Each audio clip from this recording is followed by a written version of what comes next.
Em 10 anos de governação, o governo de Filipe Nyusi empobreceu 80% da população desde 2014 a esta parte. Significa que os pobres ficaram mais pobres e os ricos mais abastados, segundo dados da Estratégia Nacional de Desenvolvimento 2025-2044.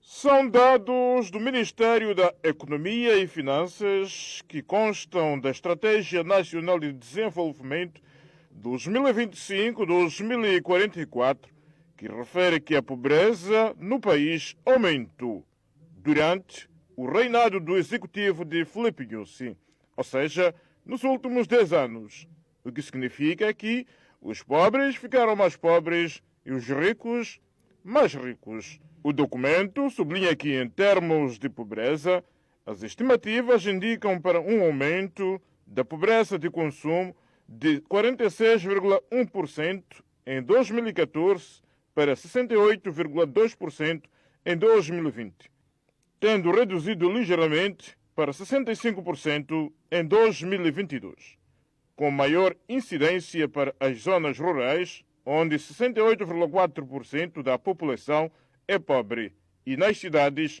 58,4% vive na pobreza extrema. A Zona Norte, apesar de ter recursos naturais em abundância, os mesmos não conseguem tirar a região na liderança da pobreza, visto que mais de 70% da população continua afetada pela pobreza de consumo, o que revela incumprimento na materialização do pilar de erradicação da fome do governo do dia. O mais agravante tem que ver essencialmente com o aumento da desigualdade entre ricos e pobres. Significa que, no período 2014 até 2020, este acentuou-se, até porque, do ponto de vista de redução, temos apenas 0,47% em termo regional, ou seja, por províncias, passando para apenas 0,51%.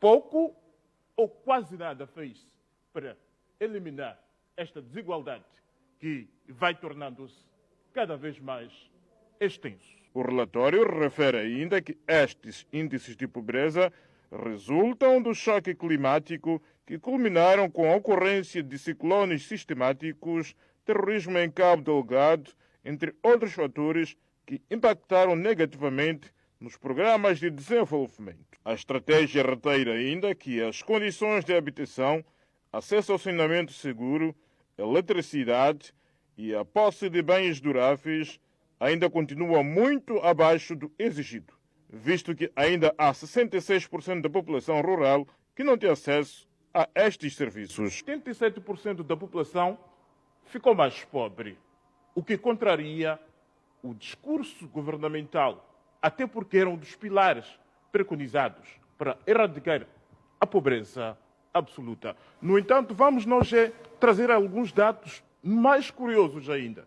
É que de 2014 até 2022, este número reduziu quase nada, do ponto de vista de pobreza multidimensional. Referimos-nos ao acesso à educação e água potável, por exemplo, que passou de 55% para apenas 53,1%. Ou seja, reduziu-se apenas 1,6%. Quero com isso dizer que a melhoria do acesso à educação e água potável, este anda a passo de camaleão. Imagens de Joyce Xunguane, Coutinho Macanãs, TV Sucesso.